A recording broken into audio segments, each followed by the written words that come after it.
Netaji Chowmuhani HDFC ব্যাংকের উদ্যোগে শুক্রবার এক মহতী রক্তদান শিবির অনুষ্ঠিত হয়। রক্তদান শিবিরে আনুষ্ঠানিক উদ্বোধন করেন পর্যটন মন্ত্রী সুশান্ত চৌধুরী।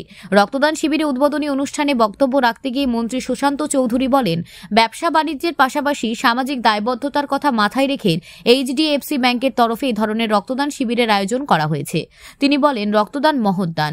সমাজে রক্তদানের চেয়ে মহৎ দান আর কোনো দান হতে পারে না। রক্তদান করে যে তৃপ্তি পাওয়া যায়, অন্য কোনো কাজে সেই তৃপ্তি আসে না। প্রত্যেককে রক্তদানে এগিয়ে আসার আহ্বান জানিয়েছেন পর্যটক মন্ত্রী। তিনি বলেন, এখনো সমাজের অনেক মানুষের মধ্যে রক্তদান নিয়ে ভয়ভীতি ও কুসংস্কার রয়েছে। এসবের ঊর্ধ্বে উঠে রক্তদানে এগিয়ে আসার আহ্বান জানান তিনি। আগে কি হতো, আগে ডাইরেক্ট ট্রান্সফিউশন, একজন থেকে আরেকজন, আমি ইউনিট দিলাম, এই রক্তটা সে বি পজিটিভ, কোনো বি পজিটিভ রুগীকে দেওয়া গেল।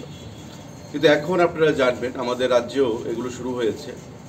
এক ইউনিট ব্লাড থেকে আমি ডাইরেক্ট দিচ্ছি, পাশাপাশি প্লেটলেট দিচ্ছি, পাশাপাশি প্লাজমা দিচ্ছি, পাশাপাশি আরবিসি দিচ্ছি, পাশাপাশি ডাব্লিউবিসি দিচ্ছি।